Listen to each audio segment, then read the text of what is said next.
Artesian was created to sell 3D printing props for video games, but quickly started selling full PC builds in 2017 before incorporating as Artesian builds in 2018. Noah Katz, the CEO, took over $1 million of investment from his family and quickly grew the business from a couple $1 million a year turnover to over $20 million in what is an incredibly competitive industry. Whether it was him or the family that steered the ship to success is unknown, but whoever it was clearly had a talent for growing a business that relied on social media marketing.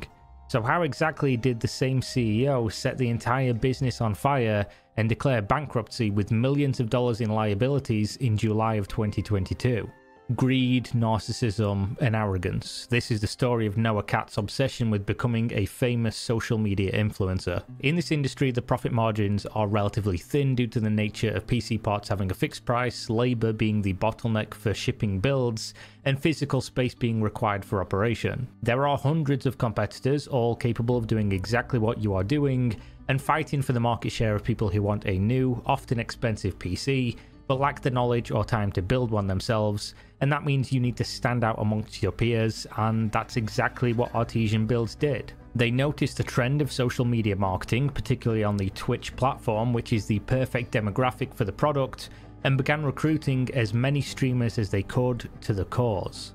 Where other companies in this field would offer affiliate deals to bigger creators only, those who would bring in some money, Artesian Builds would offer deals to almost anybody. Of course, they would also go after the bigger creators, offering them a larger percentage cut, as well as their own custom-built computers, but other companies were doing that as well. What made them different is that they were just offering it to everyone. I've talked about the predatory nature of companies that will seek you out as a brand new streamer or YouTuber with a life-changing opportunity, only to sign you up to a contract gulag in a few videos, so I won't labour the point too much.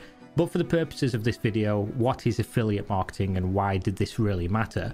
It's the equivalent of getting a face tattoo with a QR code, hoping people in public see it, scan your face, and buy the product, which would generate you a few % in return. What the company hopes is that you will sign your terrible contract and lock up for years, and then if you get big, they will essentially generate infinite revenue from you. If you don't get big, no skin off their back, it doesn't cost them anything. For Artesian, this was a very smart business decision, as it cost them nothing and there was an infinite upside. They further played into this marketing tactic by live streaming themselves, encouraging affiliates to show up, bring their audience, and participate in giveaways. Using these tactics amongst others, they went from an obscure business that was dwarfed by the competition to being one of the biggest in the industry in just a couple of years. Noah Katz and Artesian Builds were incredibly successful, so much so they had to open a second warehouse, both of which being located in the United States, one on the East Coast and the other in California, which would service the West Coast customers, as well as Noah Katz's personal interests. But that's enough about the rise of Artesian Builds. The fall is much more interesting.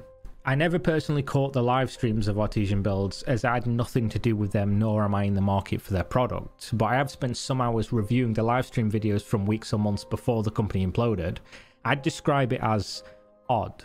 The CEO of the company would frequently be on the live streams, though it appeared he was there to represent himself, Noah Katz, and not Artesian Builds. He wanted to be the center of the show, be the entertainer, much like the streamers he sponsored to promote the Artesian Builds brand. To me, it seems Noah Katz saw himself as an equal to these big streamers that have the hundreds of thousands of fans, and he wasn't just sponsoring them for marketing, he was sponsoring them so he could speak to them and be seen with them. I believe he saw himself as an influencer and was operating his business to that end. On the outside, Artesian Builds was a big company that was growing every year, doing incredibly well. The marketing was on point, the brand was in front of the right eyeballs to generate sales, and they were shipping close to 1,000 PC builds a month. On the inside, the company was an absolute wreck. According to Gamers Nexus, who released a video on July 12th chronicling their investigation into the collapse of Artesian Builds, the East and West Coast warehouses were working against each other, or at least in principle. The East Coast branch had 1 employee for every 2.5 employees on the Western counterpart, and yet was shipping 10 PCs for every 1 PC the West was building. On top of that, the rate at which the PC builds were returned were alarmingly high for the West Coast studio, with it being close to 10%, whereas less than 1% on the East Coast. Both branches operated under different management. The COO ran the East, and the CEO, Noah Katz, ran the West. So with almost 3 times as many employees, 10% of the work, and 10 times as many failures, He was running the business into the ground on his own from the West Coast studio. Considering he'd grown the business to the current state for years, it's hard to imagine he was just incompetent, and it looks more like he was disinterested in the operation, more so fixated on becoming famous. He didn't want to be the CEO of a PC building service, he wanted to be the streamer. If this was a publicly traded company, Noah Katz would likely have been outed for derelict of fiduciary responsibilities. Because it was private, he was allowed to do whatever he wanted. If it was just neglecting the business, that would have been one thing, but Noah was also incorporating underhanded tactics to the marketing. When Artesian Builds backed themselves a new creator of moderate size, they would run a live stream building the computer for said creator. He would heavily push the streamer to raid or host the Artesian Builds Twitch channel while the build was happening live, essentially sending their most loyal followers over to that channel to watch. This is where shit gets a little bit wild. They would then suggest that the viewers gift subscriptions at $5 a pop to the channel, stating the more subscriptions that were gifted, the better they would make the PC. Essentially give us money to upgrade the PC for the creator you're here to support. The implication there being if you don't gift subs, your streamer gets a worse computer and it's your fault, but give us money and we'll make it better. This all came to light when shit truly hit the fan, during one of their monthly live streams where Noah would be in the studio interacting with the community, building what they called the Ambassador giveaway PC, as well as other goods to give away for the general audience.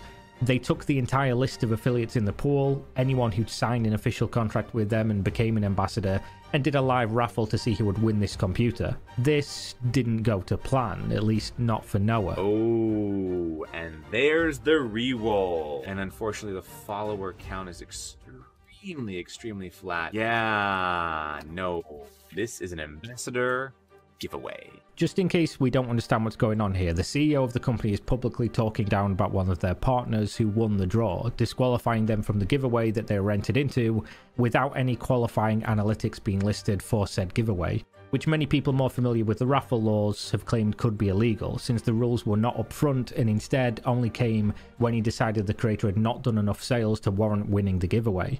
Which I will just say, if you want to limit your giveaway to only those who earn you money, you're more than welcome to do so in my eyes. You are a business after all, you don't run for free.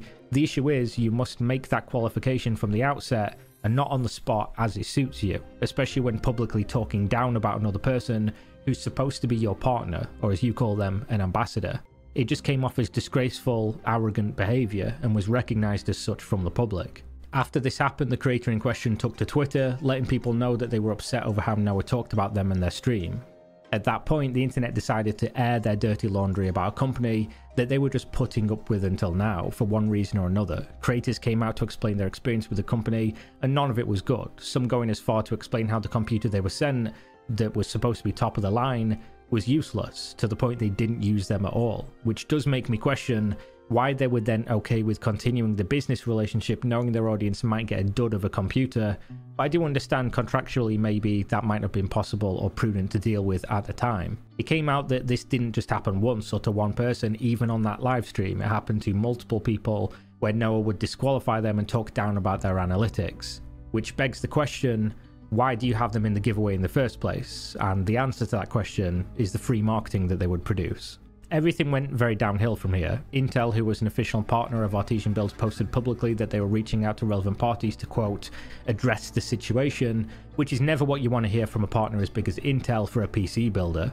Noah decided it best that while the building around him was collapsing, he would hop on Twitter real quick to add fuel to the fire. Now, all of these tweets I'm about to go over have of course been deleted, as anybody with half an ounce of common sense could read that they were what we call a non-apology that couldn't have come off worse if you challenged him to try, but they read as follows. Hello Twitter sphere, I'm really sorry for the way we did parts of the giveaway today.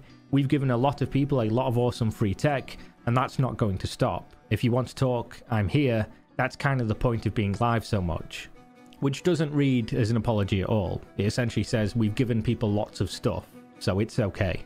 He then contradicts how the giveaway operated in his second tweet, stating, quote, everyone in the affiliate/ambassador program is eligible to get awesome free stuff and earn money from referrals, which was clearly not true, since the reason this whole issue occurred in the first place was due to his disqualification of a creator who is, or at least was, in the ambassador program. So I guess he should have said, you are eligible to earn some stuff, that I personally decide you're worthy of being given based on how much money you make me. Which again is more than fair if you qualify that beforehand. The last of the 4 tweets ended in the best possible way. The easy way is to not be there for you, but I've been there for years. I haven't done much of anything else. I love interacting with you all, and I feel terrible that anyone didn't enjoy the process today.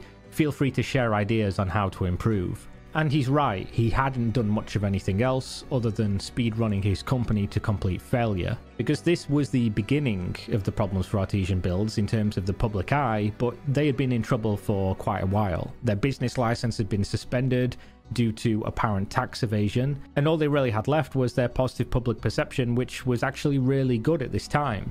That is until Noah decided to single-handedly destroy it on a live stream and then double down on Twitter repeatedly before deleting everything and going radio silent. Almost all of their partners, their ambassadors, the content creators that they used to build their platform jumped ship. They didn't want the negative stigma of sticking with a company that was outed for exploiting their peers, and this was just fuel on the already raging inferno that was hidden behind Noah Katz's live streams. Every day new damning information was coming out, DMs from employees as well as internal memos and emails circulating, exposing the dire circumstances that was the Artesian Builds business and working at the business. Noah Katz had frozen the accounts, meaning employees were not going to be paid for their work during that month, nor would they be able to buy parts for the builds that had already been paid for by customers or process refunds for cancelled or returned orders.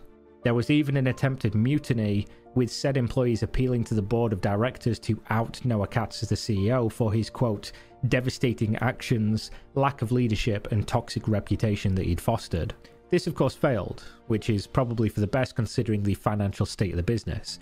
At this point things went quiet and most people forgot about this cursed company. They did, however, in June of 2022, file for bankruptcy, and this is where things start to enter the territory of sucking for everyone involved, and not just the CEO being punished for being a bit of a tosser. According to the bankruptcy filings of the Artesian Builds business, they'd been robbing Peter to pay Paul. They had taken in close to $1.4 million worth of orders from customers, but not shipped out those PC builds, while only having around $900,000 of equipment in inventory. What this means is that they were broke, and they were using new order money to build old PCs that had been paid for months ago, while constantly running up heavier debt and a larger backlog.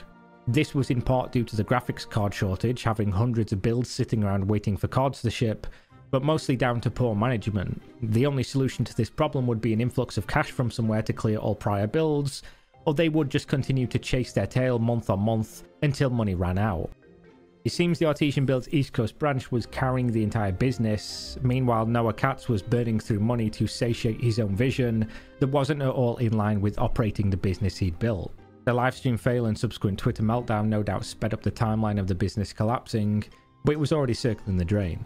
There are now hundreds, perhaps thousands of customers who are stuck at the back of a very long queue in the bankruptcy proceedings. People who sent in their faulty machines, people who cancelled builds, people who sent in builds for refunds, people who bought computers to be built, they're all going to get nothing or close to nothing.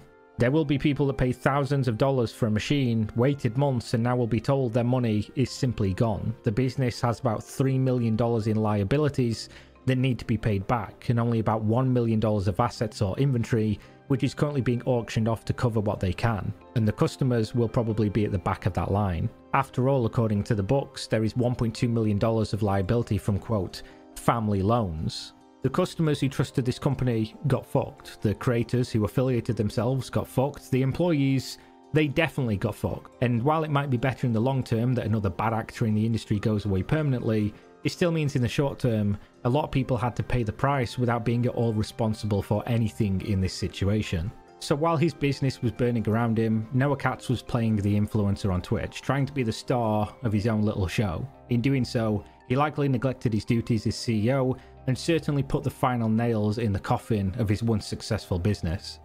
Noah is apparently working through multiple lawsuits and may be in the process of changing his name. This is the classic cursed monkey paw. I wish to be famous. Now you are, Noah, famous for ruining an incredibly successful business for your pursuit of said fame.